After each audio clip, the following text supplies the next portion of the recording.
आज हम प्रेगनेंसी के जिस मंथ की बात करने वाले हैं वो आपके लिए होने वाला है बहुत ही मेमोरेबल। और उसमें जो है बहुत सारे चेंजेस जो है आपके बेबी में आते हैं, आप में आते हैं, जो कि आपको जो है बहुत यादगार रहने वाले हैं। तो आज हम बात करने वाले हैं प्रेगनेंसी के 5th मंथ की। चैनल पे अगर आप नए हैं तो चैनल को सब्सक्राइब कर लें और अपने फ्रेंड्स के साथ में शेयर करें। ये है मेरी बेटी और ये अभी 9 मंथ की पूरी हुई है और ये चलने लग गई है। तो अगर आप बेबी ग्रोथ से रिलेटेड कोई भी वीडियो चाहते हैं या बेबी फूड से रिलेटेड भी चाहते हैं तो आप मुझे कमेंट कर सकते हैं, मैं आपके साथ जरूर शेयर करूंगी।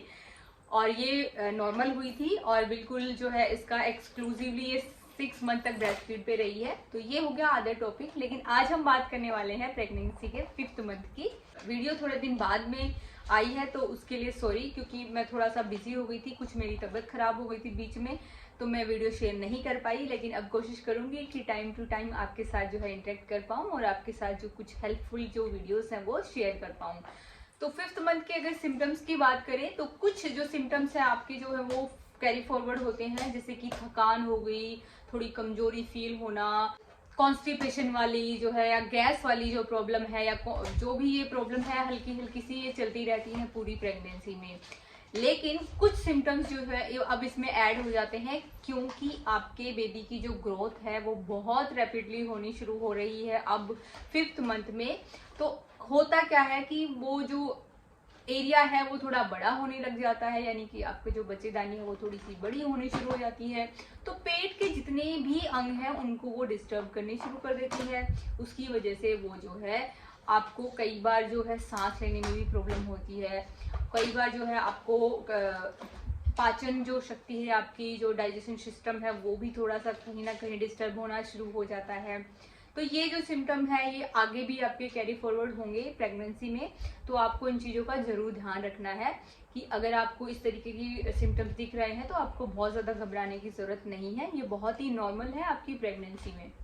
5th मंथ में जो है बहुत सारी लेडीजों को ऐसा देखा होगा आपने, अगर आप 5th मंथ में हैं या आपका 5th मंथ जा चुका है या आने वाला है, तो आप ये चीज़ का ध्यान रखें कि कई बार जो होता है ना हमारी जो याददाश्त है वो कई बार हमारी कमज़ोर होनी शुरू हो जाती है। हम कुछ चीज़ें जो है वो करते करते भूल जाते हैं, या कुछ बातें जो है हम बताते बताते हमें दिमाग से निकल जाती हैं कि मैं ये बताने वाली थी लेकिन अभी पता नहीं क्या बताने वाली हूँ। या कुछ चीज़ हम रख देते हैं, उसको ढूंढते रहते हैं, हमें पता ही नहीं चलता कि हमने कहाँ रख दी है। तो इस तरीके की छोटी छोटी जो याददाश्त वाली चीज़ें हैं ना वो थोड़ी हमारे साथ होने लग जाती हैं। तो ये भी बहुत नॉर्मल सी चीज़ है, आपको घबराने की ज़रूरत नहीं है। और प्रेगनेंसी के कुछ सिम्टम्स जो मैं आपको बता रही हूँ शुरू से लेके अब तक, ये सिर्फ प्रेगनेंसी के टाइम पे ही होते हैं। ये आपको घबराने की ज़रूरत ये नहीं है कि मेरी बॉडी में ये जो है चेंजेस परमानेंट हो गए हैं, ऐसा बिल्कुल नहीं है। ये सिर्फ और सिर्फ प्रेगनेंसी के टाइम तक ही रहते हैं, तो आपको इस चीज़ से घबराने की ज़रूरत नहीं है। 5th मंथ में जो है क्योंकि बेबी को न्यूट्रिशन ज़्यादा चाहिए होता है, तो मदर का जो न्यूट्रिशन है वो थोड़ा कम की साइड में हो जाता है। तो आपको इस चीज़ का जरूर ध्यान रखना है कि अपने खाने पीने का प्रॉपर ध्यान रखना है। खाने पीने से मतलब ये है कि आपको न्यूट्रिशन प्रॉपर मिलना चाहिए, जितना पोर्शन आपको प्रोटीन, फाइबर, आयरन सब कुछ मिलना चाहिए। ऐसा नहीं है कि सिर्फ हमने रोटी खा खा के हमारा पेट भर लिया, ऐसा नहीं है। तो सिम्टम क्या होता है कि कई बार जो है आपके नाखून जो होते हैं ना वो टूटने शुरू हो जाते हैं 5th मंथ में। तो ऐसा सिर्फ प्रेगनेंसी के टाइम पे होता है, नॉर्मल सी चीज है ये, इससे भी आपको कोई भी घबराने की जरूरत नहीं है। 5th मंथ में बहुत सारी लेडीजों को कई बार जो है वो मसूड़ों में खून आने की जो है वो प्रॉब्लम हो जाती है। तो ये भी बहुत ही नॉर्मल सी चीज है, आप अपने डॉक्टर से कंसल्ट कर सकते हैं इस बारे में। वैसे बहुत ज्यादा घबराने की जरूरत नहीं है, वो चीजें टाइम के साथ में वो ठीक हो जाती है।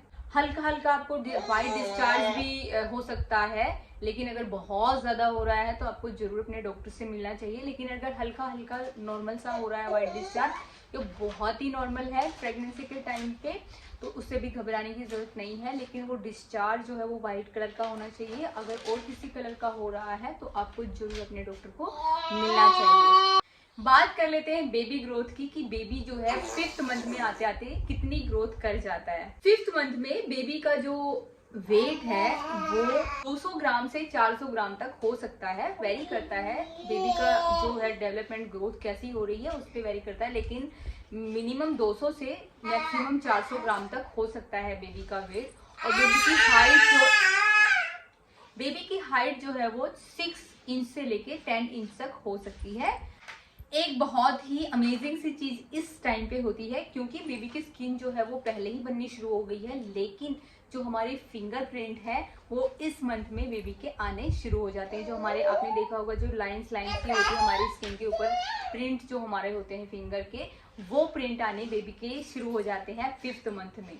बेबी के जो जिसको हम दूध के दांत बोलते हैं, जो प्राइमरी टीथ होते हैं वो बनने शुरू हो जाते हैं। बेबी की जो आईब्रोज हैं वो बननी शुरू हो जाती हैं। बेबी की जो आईलिड्स हैं वो बननी शुरू हो जाती हैं। और बेबी का जो फेस है इस टाइम तक आपको, अगर आप अल्ट्रासाउंड करा के देखते हैं तो वो बहुत हद तक क्लियर जो है वो दिखना शुरू हो जाता है। इस टाइम पे बेबी का जो ब्रेन है वो बहुत रैपिडली जो है शुरू हो जाता है डेवलप होना। तो मैंने आपको 4 मंथ में भी बताया था कि आप गर्भ संस्कार कर सकते हैं। तो अगर आप गर्भ संस्कार करना चाहते हैं तो नीचे कमेंट कर सकते हैं, या फिर आप किसी भी अच्छी सी साइट से देख के वहाँ पे गर्भ संस्कार के लिए रजिस्टर कर सकते हैं। अगर आप चाहते हैं कि मैं आपको सजेस्ट करूँ तो आप कमेंट करके पूछ सकते हैं। गर्भ संस्कार बच्चे के ब्रेन डेवलपमेंट के लिए बहुत ही अच्छा होता है। अब बात कर लेते हैं कि मदर में क्या क्या चेंजेस आते हैं, जो हमने वीडियो के स्टार्टिंग में बात करी थी कि क्या मेमोरेबल होने वाला है। देखिए, अब आपका जो बेबी बम्प है वो बहुत क्लियर है, दिखने वाला है, क्योंकि आप 5th मंथ में आ चुकी हैं। 4 मंथ तक क्या होता है कि बहुत ज्यादा क्लियर नहीं होता है। जो लेडीजें बहुत लंबी होती हैं कई बार उनका दिखता ही नहीं है, जो बल्ज होता है थोड़ा सा। लेकिन 5th मंथ में आपका जो फिजिक है वो कैसा भी है, आपका जो बेबी बम्प है वो क्लियरली विजिबल होगा, जिसका इंतजार जो है हम डे 1 से करने लग जाते हैं। जब हम अपना प्रेगनेंसी मतलब प्रेगनेंसी का जो टेस्ट है वो करते हैं, उसी दौरान जो है हम मिरर के सामने जाके खड़े हो जाते हैं, ऐसे पेट को हाथ लगा के देखते हैं कि मैं प्रेग्नेंट हूँ लेकिन मेरा बेबी वो अभी दिख नहीं रहा है। तो वो वाला जो मूवमेंट है, जिसके लिए जो लेडीज हैं वो बहुत ज्यादा मतलब खुश होती हैं उसको देखने के लिए, तो बहुत ही अमेजिंग सी एक फीलिंग होती है जो इस मंथ से आपकी शुरू हो जाती है आनी, क्योंकि अब आपका बेबी बम जो है वो बहुत क्लियर दिखने वाला है। इसके अलावा मदर में क्या चेंज आते हैं, मदर के जो बाल हैं कई बार वो मोटे होने शुरू हो जाते हैं, चेंज होते हैं, हार्मोनल चेंज होते हैं। तो इस दौरान जो है बाल जो है बहुत ही शाइनी और सिल्की और मोटे जो है आपको नजर आने शुरू हो जाएंगे इस मंथ में। हाथ पैर थोड़े थोड़े गर्म होने लग जाते हैं, कई बार जो पैर के तलवे होते हैं वो थोड़े गर्म हो जाते हैं, हाथ की जो हथेलियां हैं वो थोड़ी गर्म हो जाती हैं। आपको इस चीज से घबराना नहीं है, ये बहुत ही नॉर्मल सी चीज है, तो इससे भी आपको कोई भी घबराने की जरूरत नहीं है। अगर आपकी डाइट अच्छी होगी तो आपका बेबी का ग्रोथ भी अच्छा रहेगा, और आपका जो बेबी का डेवलपमेंट है, आपका जो न्यूट्रिशन है वो भी प्रॉपर बना रहेगा, जिससे बेबी का ब्रेन डेवलपमेंट, बेबी की ग्रोथ, बेबी का हाइट वेट सब कुछ जो है वो अच्छा रहेगा। वो सारी चीजें डिपेंड करती हैं आपके लाइफस्टाइल और आपके हेल्दी खाने के ऊपर। तो खाने में मैंने सबसे पहले बताया कि आपको फाइबर का बहुत ज़्यादा ध्यान रखना है, क्योंकि कॉन्स्टिपेशन बहुत ज़्यादा बड़ी प्रॉब्लम हो सकती है प्रेगनेंसी में, क्योंकि वो बहुत ही कॉमन है, होने के लिए बहुत जल्दी हो जाती है। तो आपको फाइबर जो है, फाइबर रिच फूड जो है वो खाना है, हेल्दी खाना खाना है, घर का बना हुआ फ्रेश खाना खाना है, आपको बासी खाना नहीं खाना है।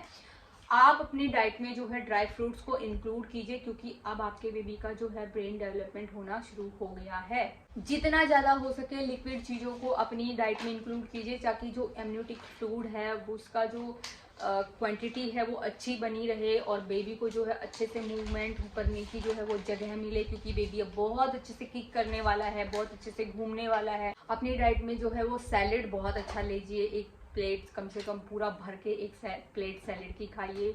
उसमें अच्छे फाइबर्स होते हैं जो कॉन्स्टिपेशन को जो है वो दूर रखते हैं। विटामिन सी आपकी डाइट में जरूर होना चाहिए, जिससे आपकी स्किन, बेबी की स्किन जो है वो अच्छी बनी रहे, और जो विटामिन डी को जो है वो प्रमोट करता है बॉडी में। तो इस तरीके से आपको आयरन सप्लीमेंट्स जरूर रखने हैं, अपने डॉक्टर से पूछ के। अगर आप आयरन रिच खाना खाएंगे तो वो ज़्यादा अच्छा है आपके लिए। मैं बहुत ज़्यादा आपको दवाइयाँ प्रेफर नहीं करती हूँ प्रेगनेंसी के टाइम पे, लेकिन अगर आपको ज़रूरत है, आपकी बॉडी में डेफिशिएंसी है उस चीज़ की, तो आपको ज़रूर वो सप्लीमेंट लेके उस कमी को जो है पूरा करना चाहिए।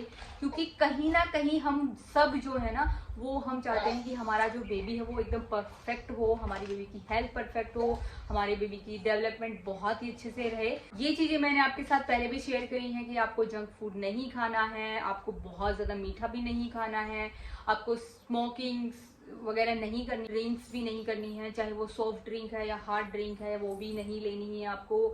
टी कॉफी जो है आप ओके हेलो बोलो, हेलो बोलो, उधर बोलो, उधर। तो हमारी ये सीरीज ऐसे ही चलती रहेगी, मिलते हैं और नेक्स्ट वीडियो में। तब तक अपना और अपने होने वाले बेबी का ख्याल रखिए। Stay healthy, be positive, bye bye bye, say bye bye, bye bye.